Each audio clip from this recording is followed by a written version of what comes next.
Please open the scripture. Fosh.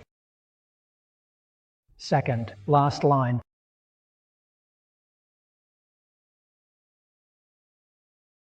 Guide all beings. Proclaim in the temple. Performing good deeds is a Buddha's teaching. A single plant of medicine alleviates 3 sufferings.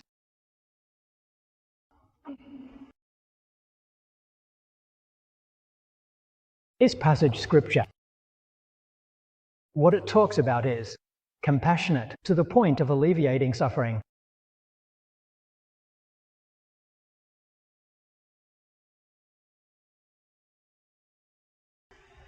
All beings in the world. Buddha tells us in the scriptures, the 3 realms are suffering. This refers to both heaven and earth. Suffering of the human world are. We modern people, especially in the past 1 or 2 years, our feelings are very profound.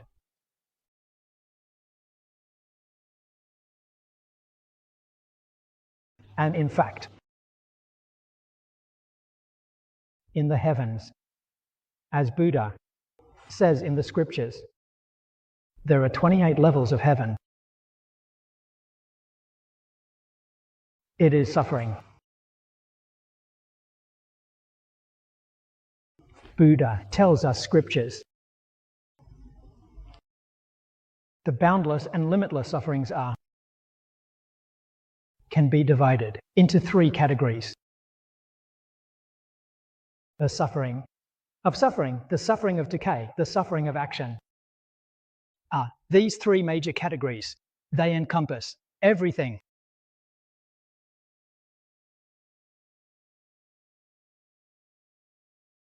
Pain of suffering. The word was suffering. Below is a noun. Above, it is a verb. Within this, what is included? Truly, much vast. The Buddha summarized it as 8 categories are referred to as the 8 sufferings. Everyone should understand the 8 sufferings. It is a detailed explanation of suffering. This includes birth, aging, illness, and death. The suffering of not getting what one desires. Love, separation, hatred, and resentment are all caused by nothing. I think there's no need to explain these nouns in detail. A detailed explanation would take a lot of time. Just the intersection of the 8 sufferings.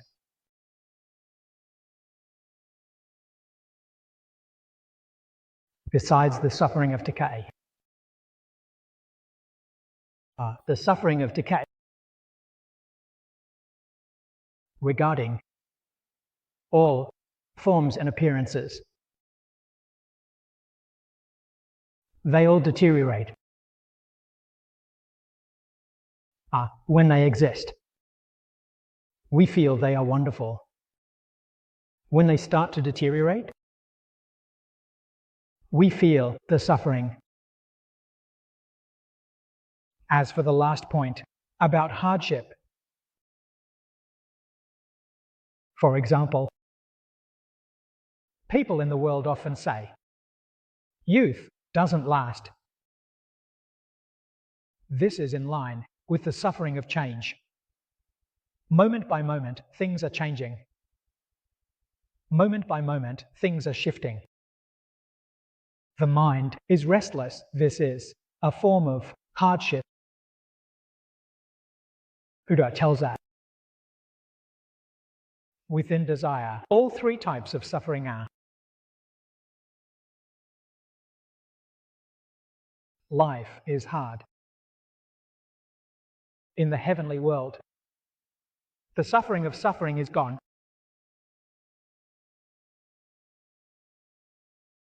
Why is it not there? Desire is controlled. It's called having few desires and knowing contentment. They have wisdom. They have concentration skills. They are able to remove ties to desires and senses. The craving for enjoyment and the pursuit of these things.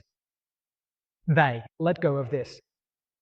Therefore, the suffering of suffering is gone.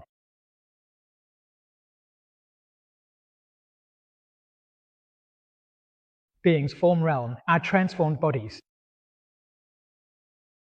They don't have suffering of birth, aging, sickness, and death.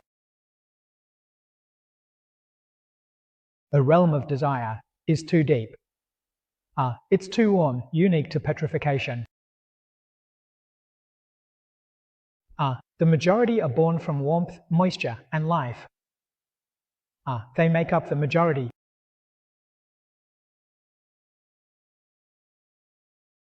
Therefore, heavenly beings have already left behind desires, like the 5 desires we talk about. Wealth, lust, fame, food, and sleep. They have established all of these. This is something we find hard to imagine. We can give up wealth, yes. And even lust, the attraction between men and women, can be given up. This person won't die. Fame can also be given up, no need for it. He can't do without eating. If he doesn't eat, he can't bear it. And he can't do without sleep either. You all know that heavenly beings in the realm of form have deep meditation. Meditation, as the teacher says, truly nourishes the body, nourishing the body without the need for food. Origin, and no need for sleep either. Always alert. Meditation is about being alert, not drowsy. Always alert. So he remains in meditation. These 5 desires prove to us that they can all be set aside. Understand this principle. We should, as much as possible, reduce greed, lower greed, anger, and ignorance. It has certain benefits for oneself. Not only does it help in practice, but it also helps you recover from illness, helps you in meetings, and it provides excellent benefits for the body. What people in this world talk about? Health and longevity. Not easily aging. Meditation plays a decisive role.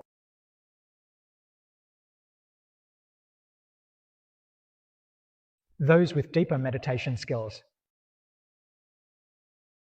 they know that the body is still a troublesome thing. Even celestial beings have bodies.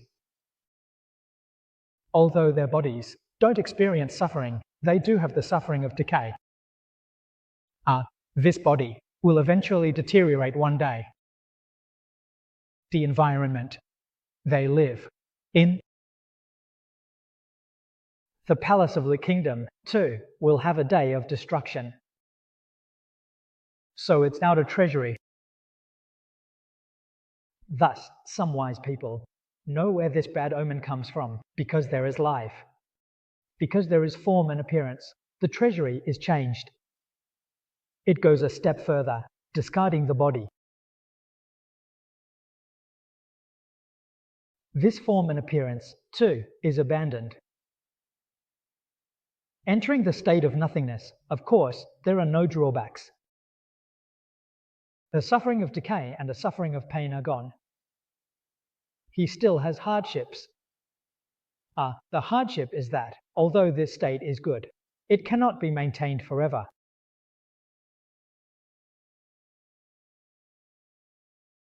When the time comes,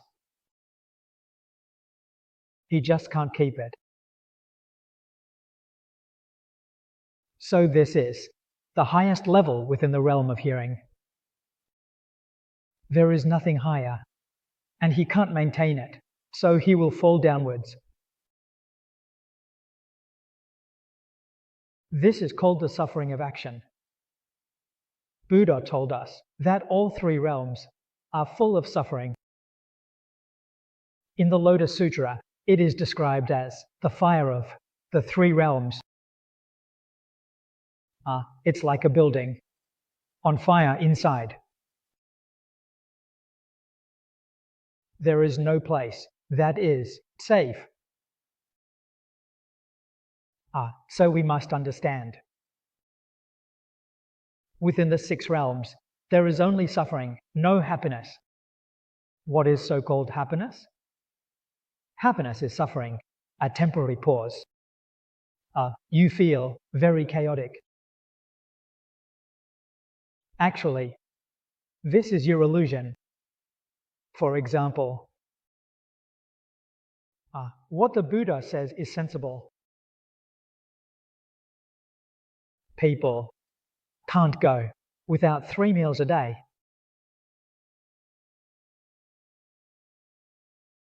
After eating 3 meals, you feel very happy. If you miss 1 meal, oh dear, you feel very hungry and suffer. Skipping 2 meals makes you even hungrier and more miserable. It shows that suffering is real. What is it about food that cures this terrible ailment?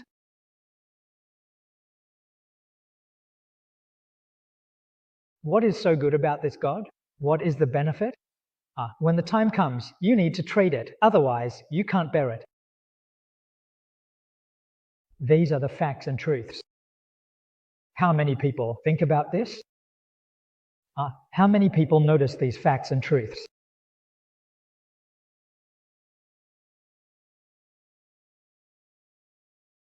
So, when you carefully think about the words of the Buddha, every sentence is true. Why did the Buddha appear in this world? It was mentioned earlier. He came to educate and transform all beings. That's why he came. This, the 7th turning of the Dharma wheel in the Eightfold Path was for this purpose.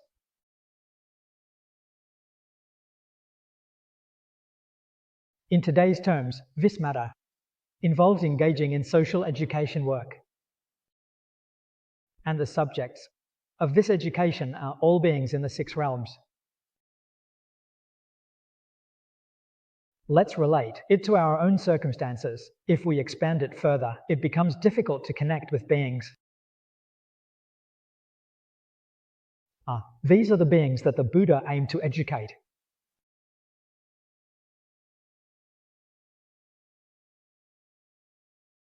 This section tells us about his teaching principles, guiding beings, and learning profound truths.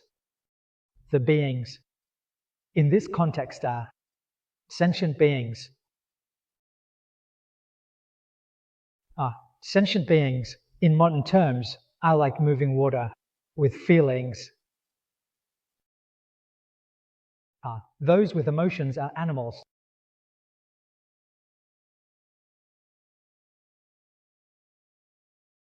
Just. This word is the key term. All beings, the body and mind cannot be harmonized. The body is not adjusted, so the 4 elements are not in harmony. Physically, you will have ailments.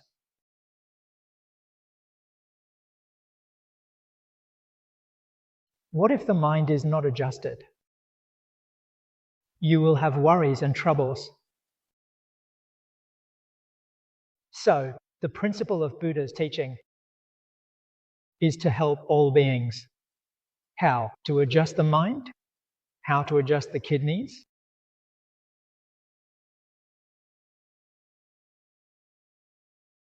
The standard of adjustment is the law of nature. If we can follow the law of nature, the body and mind will be healthy. The law of nature is discussed in the Buddhist scriptures as discovery, Buddha nature, in accordance with the essence. This means adjustment.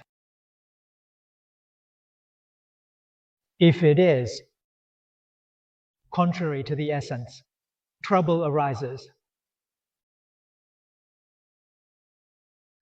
All beings have lost their self-confidence. In modern terms, it means not understanding the law of nature. Body and mind. This mind refers to your thoughts and views, completely contrary to the law of nature, thus attracting all kinds of suffering and dissatisfaction. The reason lies here.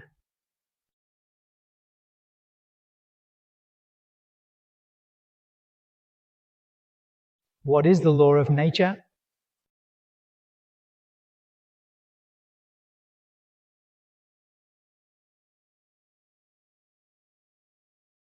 The Buddha spoke about it in the texts. In theory, everyone knows it. However, your body and mind are still contrary to this law. You do not gain from Buddhism teachings. If you listen and understand, you can align with it and achieve great freedom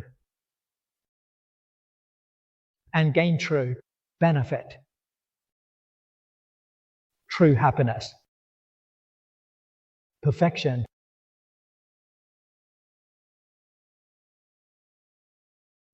This law, has it been explained? Below is the concept of emptiness. Taught Buddhism. Form arises from emptiness. Emptiness is the essence.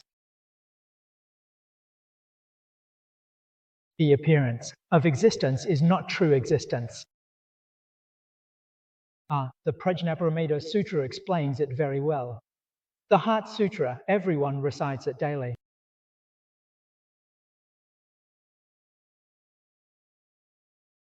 There is wondrous existence, and emptiness is called true emptiness. Existence isn't true, emptiness isn't.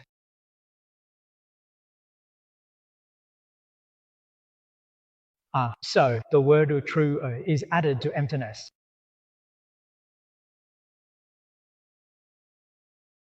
True emptiness refers to our mind's nature.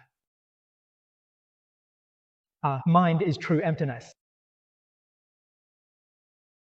The appearances manifested by the mind's nature are wondrous existence. The myriad phenomena of the universe, including our own bodies and all physical forms. This homeland is not real. The Diamond Sutra tells us all forms are teachings. Illusions cannot be said to have no form as forms. Illusions. Why are they illusions? Because forms cannot exist eternally.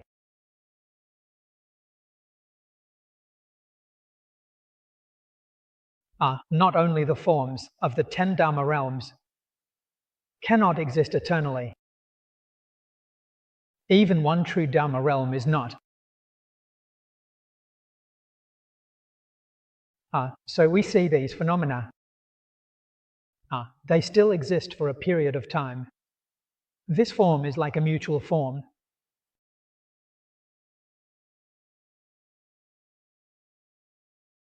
This is how we understand true nature reality.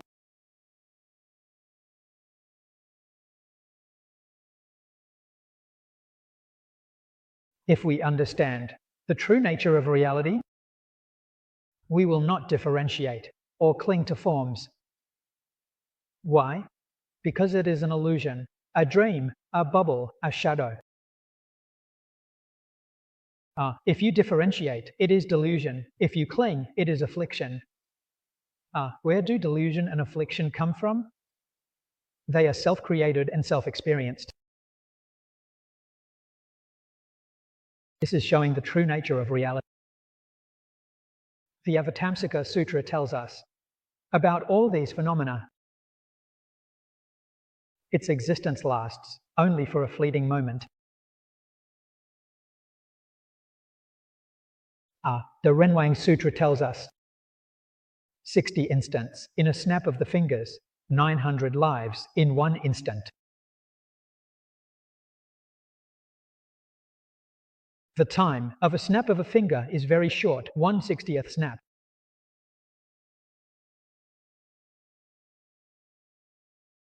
In such a short time of 1/60th, this phenomenon arises and perishes 900 times.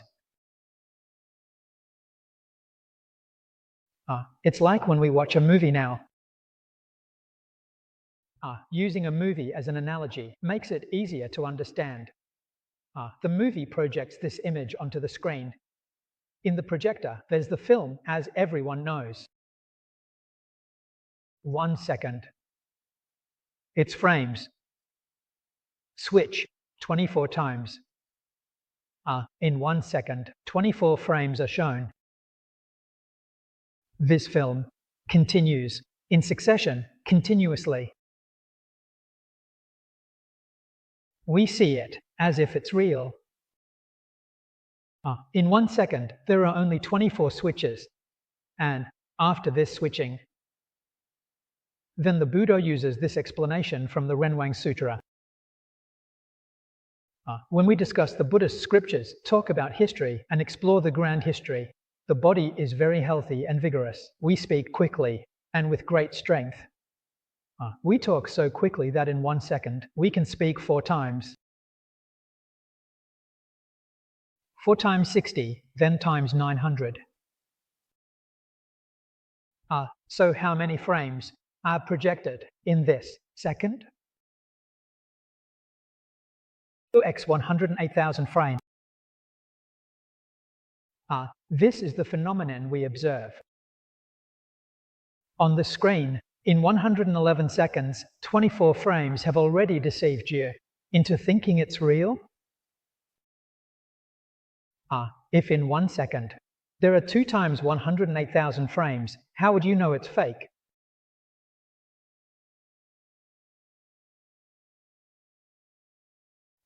When people pass away, let me tell you, it's the Buddha's skillful means of speaking. If we carefully contemplate, then we will understand. The Buddha said all conditioned phenomena are like a dream and illusion, a bubble, a shadow like dew, or a flash of lightning. Only then do we truly have some understanding.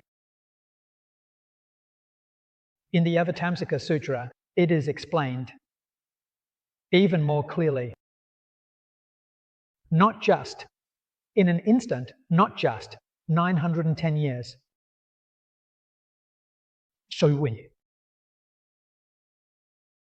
In Nirvana Sutra, this is described as Shakyamuni Buddha's expedient means, not ultimate truth. Truly, a snake's speed is many times faster than this. This also illustrates the true nature of cosmic phenomena, arising and ceasing in an instant.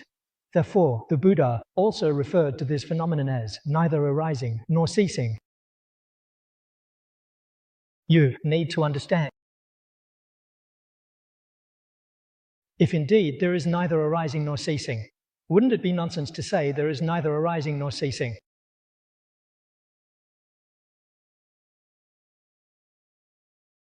This statement by the Buddha refers to the life of all phenomena, arising and ceasing. So why say neither arising nor ceasing? because the speed of arising and ceasing is too fast. It's almost simultaneous. Arising and ceasing are almost simultaneous, so it is called neither arising nor ceasing. This is the meaning of the Buddha's teaching. We wish to see the true meaning of the Tathagata.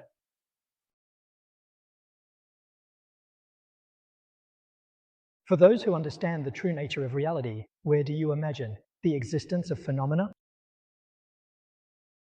Abandoning phenomena, all meanings are perfectly dignified, including the 6 realms and 3 paths. Do they fundamentally not exist? Truly, they are like dreams, illusions, bubbles, and shadows. They fundamentally do not exist. Yet all sentient beings are in this state. Believe this state is real.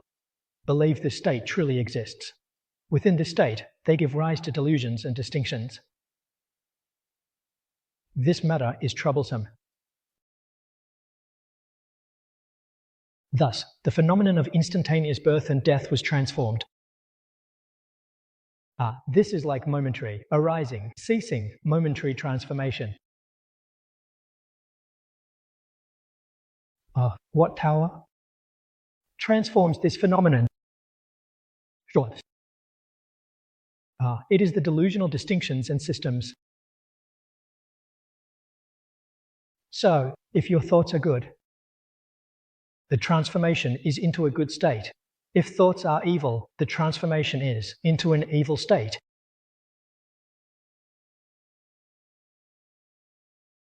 From this, it can be known. Heaven is transformed by thoughts. Hell is also transformed by thoughts.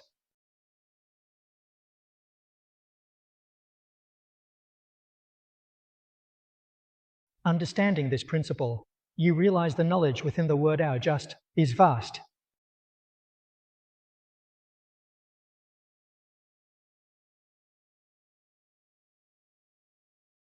The most important thing is to adjust the mind. Why is that? Birth is not a concern. At birth, it follows the mind and thoughts. Manifestation. We need to focus on adjusting what can be transformed. What is transformed is not important. What can be transformed aligns with the natural laws. What is transformed then naturally follows.